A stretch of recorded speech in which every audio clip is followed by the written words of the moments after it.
I think what we will see, and I think what I'm most interested to see with Spider-Man, because it was such a Yeah. massive hit, rightfully so. I was lukewarm on it, but I get it. Like I understand why people want to go see that because it's a good movie, but they're not. Doctor Strange is not going to be that. No, well, I even don't with the think it trailer, is, it's not no. going to be that, and Yeah. I don't trust anything else they're going to be Yeah. putting out on Disney Plus.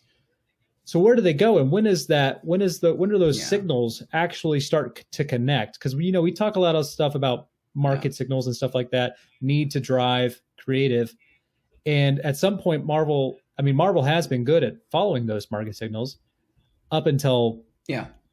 the last Yeah. few years. Look, So when will that circle back around? well, if see, I ever? think the last couple of years have been really interesting anyway, because I think the signals are so warped by just the surrounding context of the pandemic and everything else, where it's like you can't.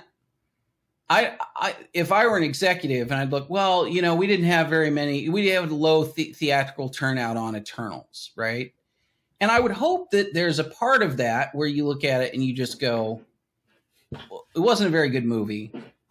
That none of these characters were all that interesting. Nobody really connected with them, blah, blah, blah. But you could also very, very easily look at those signals and just go, well, the pandemic, nobody wanted to go to the theater. So, because people were afraid. Now, you could have done that until Spider-Man No Way Home came out, because it really wasn't that long after the Eternals. Just only a few months after the Eternals came out, and suddenly you've broken, $1.5 billion at the box office, at the theatrical box office, right? So clearly what Spider-Man No Way Home proved beyond anything else, and I did a YouTube short on the kind of No Way Home, a bit like ignoring the political stuff, which it does, which I think is to its credit to a large extent.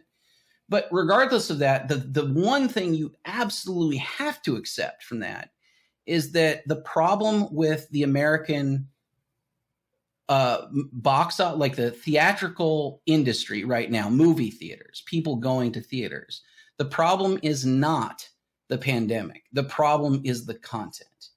There's no other way to look at what just happened with Spider-Man other than to say, if the movie is good enough and exciting enough and gets people interested enough, millions of people will go to the theater. They will brave the whatever risks you think that they're braving.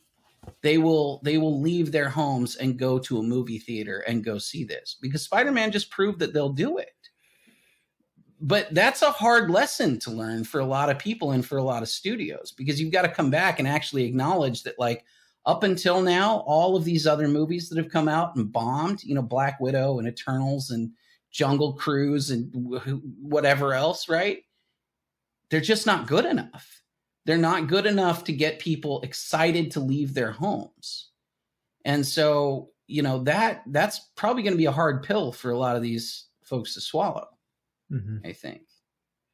And I think that, people would probably say with Spider-Man, the difference between Spider-Man and all those movies is that it's Spider-Man. Sure. It's going to get a huge opening. But I think times have changed, and I don't know if Hollywood's really realized this yet, but word of mouth spreads just remarkably instantaneously than it used to. And by Thursday night, Friday morning, if something's good or not. And for me, that's when I make my movie going decisions. When is usually right after it's released. It doesn't take all that long to figure it out anymore. Sure. And Spider-Man obviously helps, but it's because it was a good movie. Look, and also, that's a fair argument, and I think the best evidence for the argument that Spider-Man is a big part of the driver is the pre-sales, right? And there were lots and lots of pre-sales. I think somewhere in the neighborhood of $260 billion in $1 million in pre-sales for opening night, right? For opening night for Spider-Man. But the problem with that argument, just saying that, well, it's just Spider-Man, is that if every one of those people, the $260 million worth of attendees, theater attendees, had come out and went, ugh, this was not good, The rest of the weekend would have tanked, and the weekend after that would have dropped off further. The weekend after that would have been almost nothing, because we've seen that pattern play out over and over and over again.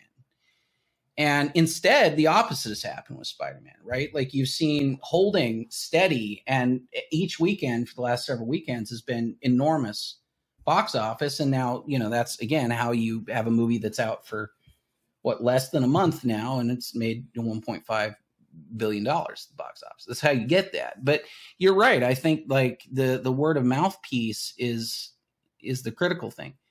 The other thing that's interesting, though, is that, like, I don't know, with Hawkeye, we don't really know what the numbers are. We don't really know what the numbers are for WandaVision or for any of the other Disney Plus series.